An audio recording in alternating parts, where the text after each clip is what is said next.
Welcome, I'm Mark Todd from the NAB, and in today's NAB Trade Investing Basics video, we'd like to talk to you about listed investment companies or LICs and listed investment trusts, LITs, what they are, how they work, and the role that they can play in your portfolio. LICs and LITs offer a way of getting access to different portfolio managers and investment strategies and an array of asset classes in a single transaction. These vehicles have traditionally invested in either Australian shares, international shares, and have generally focused on providing income. But a newer wave of LICs and LITs are offering exposure to a broader range of assets with more sophisticated strategies to suit different types of investors. LICs and LITs have several defining features that make them different from vehicles such as managed funds and exchange-traded funds or ETFs. They are closed-end funds which issue a fixed number of shares through an IPO or float. This means that unlike managed funds, LICs don't unintentionally trigger capital gains or losses for all shareholders to meet redemptions. There are key differences between LICs and LITs that you should understand that involve the distribution of cash, and each investor should consider which is the appropriate structure for them. Now, what happens if you invest in an LIC or an LIT trading at a discount to the NTA? The benefit is that you're potentially buying into a portfolio of assets for less than they're actually worth. The risk is that you need to be confident the discount will eventually narrow.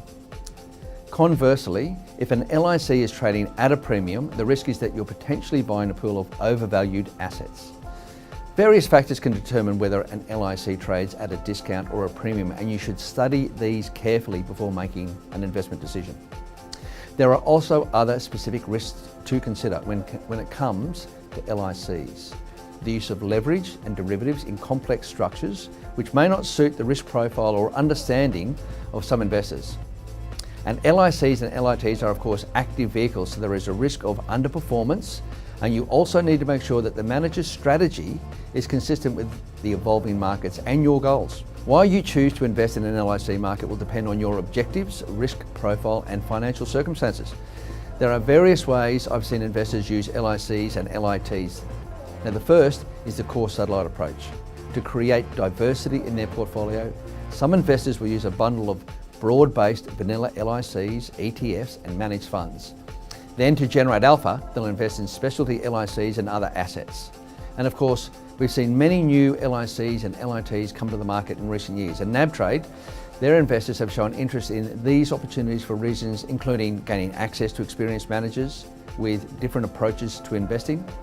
Investing at the IPO stage also means you don't pay brokerage and sometimes receive a free option for each share you apply for.